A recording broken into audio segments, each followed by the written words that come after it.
My girlfriend challenged me to go through her phone, and I wish I never had. She had always been protective of it. Not in an obvious way at first. It was one of those things you notice only after you've spent enough time with someone. Every time her phone buzzed, she'd glance at the screen almost instantly. If it was lying face up on the table, she'd flip it over before reading the notification. If I walked behind her while she was texting, she'd angle the screen away without even realizing she was doing it. Whenever I joked about it, she'd laugh. Everyone deserves a little privacy. And honestly, I agreed. We'd been together for 3 years. We lived together. We shared bills, vacations, grocery lists, and plans for the future. I wasn't interested in policing her phone. I trusted her, at least I thought I did. The doubt started small, little things that seemed too insignificant to bring up. She suddenly started taking her phone into the bathroom. She changed the passcode she'd used for years. She started sleeping with it on her nightstand instead of leaving it charging in the kitchen. None of those things prove anything, of course. People change habits all the time. Still, the pattern bothered me. The worst part wasn't even the behavior itself. It was the feeling that whenever I noticed something strange, she was already prepared with an explanation. Work has been stressful. My mom keeps texting me. My friends are planning a surprise party for someone. Everything always sounded reasonable. Maybe that's why I ignored my instincts for so long. Then came the challenge. We were sitting on the couch on a Friday night. The TV was on, but neither of us was really watching it.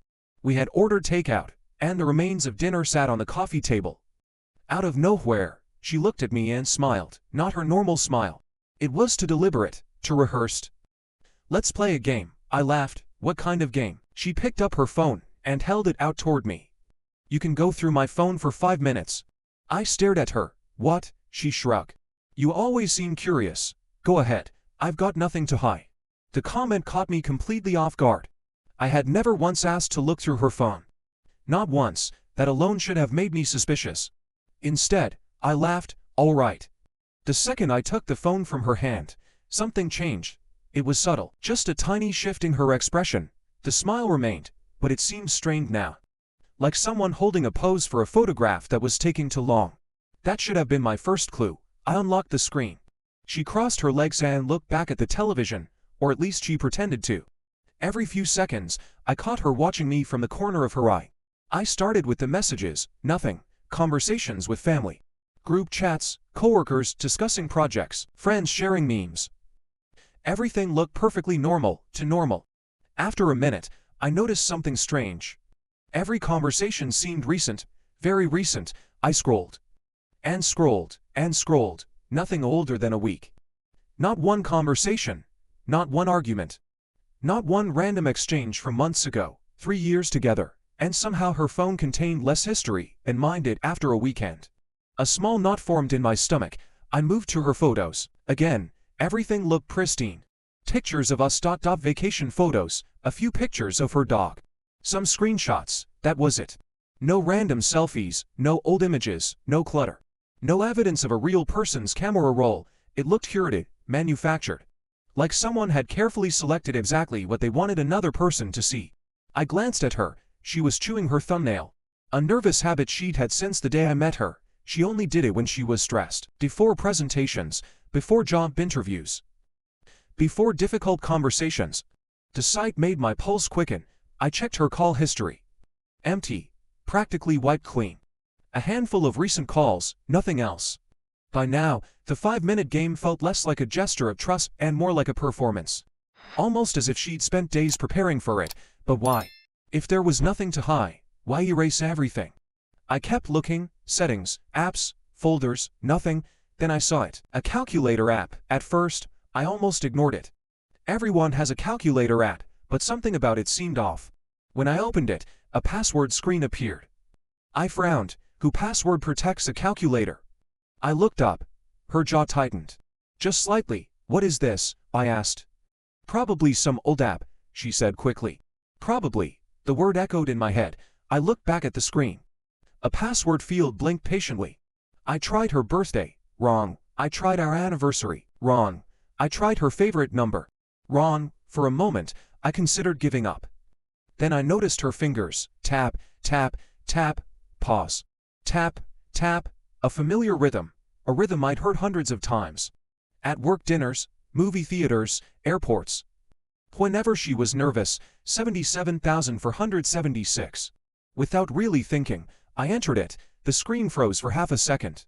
Then opened. My stomach dropped. The calculator disappeared. A completely different interface appeared. Dark background. Private messages. Hidden contacts. Entire conversations.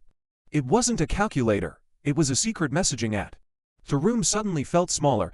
I could hear the television in the background, but the words sounded distant. Like nose underwater, the first conversation belonged to someone named Mike. I recognized the name immediately, her coworker. The guy she constantly mentioned. The guy she always described as just a friend. The guy I had absolutely no reason to worry about. At least according to her. I opened the chat. The first thing I saw was a heart emoji, then another, then dozens more. My chest tightened. I kept scrolling. Good morning messages. Good night messages, pictures, jokes. Flirting, inside references, conversations that stretched back months. Maybe longer. The deeper I went, the worse it became. Messages sent while she was sitting next to me. Messages sent while we were on vacation together. Messages sent during family dinners. Entire sections dedicated to planning meetings whenever I traveled for work. One message made me physically sick. He's leaving Tuesday morning. A response followed almost immediately. Perfect, I'll come over Tuesday night. I checked the date. It had been sent while I was away attending a conference in Chicago. A conference she'd encouraged me to attend. I continued reading. There was no misunderstanding, no ambiguity, no innocent explanation waiting around the corner. The relationship was exactly what it looked like, an affair. Months of lies hidden behind passwords and deleted histories. Then I found something else, a screenshot of her contacts. Mike's number wasn't saved as Mike, it was saved as Sarah Work. A fake contact, a disguise, an extra layer of deception. Meaning this wasn't spontaneous, this wasn't a mistake, this was planned. Carefully, repeatedly, deliberately. I looked up from the phone. She wasn't pretending to watch television anymore. She was staring directly at me. Her face pale, her eyes wide, waiting. Not for me to discover the truth, for my reaction. The strange thing was that I didn't feel angry. Not immediately, the anger came later. In that moment, I felt empty. Like someone had quietly removed all the air from the room. All the memories we'd built together began replaying inside my head. The apartment we'd rented, the trips we'd taken, the holidays with our families, the conversations about marriage, the plans, the promises. Every single one now felt contaminated. I realized I had been sharing my life with someone I didn't actually know. Someone capable of looking me in the eyes every day, while living an entirely separate relationship behind my back. Finally, I locked the phone and handed it back. She stared at me waiting. Searching my face for clues, I smiled, a calm smile. The calmest smile I ever given anyone. You're right, I said. Nothing to hide. Confusion flickered across her face, then relief, massive relief. She believed she'd gotten away with it. She thought I was bluffing. Or maybe she thought I hadn't found enough evidence. Whatever she believed, she relaxed instantly. That night she fell asleep faster than usual.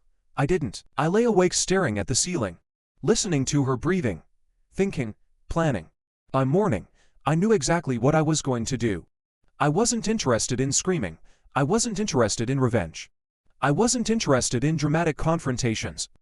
I wanted the truth to reach the people who deserved it. So I spent the next several hours documenting everything, screenshots, dates, messages, photos, evidence, enough that nobody could deny it. Then I found Mike's girlfriend. Her profile wasn't difficult to locate. The hard part was deciding whether to send the message. I stared at the screen for nearly 20 minutes. Eventually, I realized something. If our positions were reversed, I'd want to know. No matter how painful it was, so I sent everything. Every screenshot, every message, every piece of evidence. Then I waited. Her response arrived later that evening. It was only one sentence. I knew something wasn't right. Over the next few days, the rest of the story unraveled quickly. Apparently she had suspected Mike for months. She had seen him having dinners with my girlfriend. Seen them together after work. Seen behavior that didn't make sense. Every time she questioned him, he had the same answer. Work meeting. Project discussion. Client dinner. The lies were always ready. Now she finally knew why. The fallout was immediate. Mike's girlfriend ended the relationship. I ended mine. Neither affair partner handled the consequences very well. What surprised me most was how many people already suspected something. Coworkers, friends, even a few mutual acquaintances. People had noticed them spending excessive time together. People had seen the chemistry. People had quietly connected the dots. Apparently, we were the last two people to find out. Then came the final twist. A former coworker reached out a few weeks later. That's when I learned Mike hadn't just been having an affair, he'd been sleeping with his boss too. The situation had become such a problem inside the company that an internal investigation eventually followed. Not long after that, he was gone. Just like that, career damaged. Relationship destroyed. Reputation shattered. As for my ex, she spent weeks trying to contact me. Calls, texts, emails. Long messages explaining how complicated everything had become. How she never meant for anyone to get hurt. How she still loved me. The strange thing about betrayal is that once you see the truth clearly, excuses lose their power. Every explanation sounds the same. Every apology arrives too late. Trust isn't usually destroyed in a single moment. It's destroyed in thousands of tiny decisions made in secret. And once it's gone, there's rarely a path back. Looking back now, the part that stays with me isn't discovering the affair, it's the challenge, the confidence, the way she handed me the phone and said she had nothing to hide. I still wonder what her plan was. Maybe she thought she'd deleted enough, maybe she forgot about the app. Maybe she simply underestimated how well I knew her. Because in the end, it wasn't some brilliant investigation that exposed everything. It wasn't hacking, it wasn't spying, it wasn't luck. It was a nervous habit, a simple rhythm she tapped with her fingers whenever she was anxious. A rhythm I'd noticed because I loved her enough to pay attention. And ironically, that was the one thing she couldn't delete.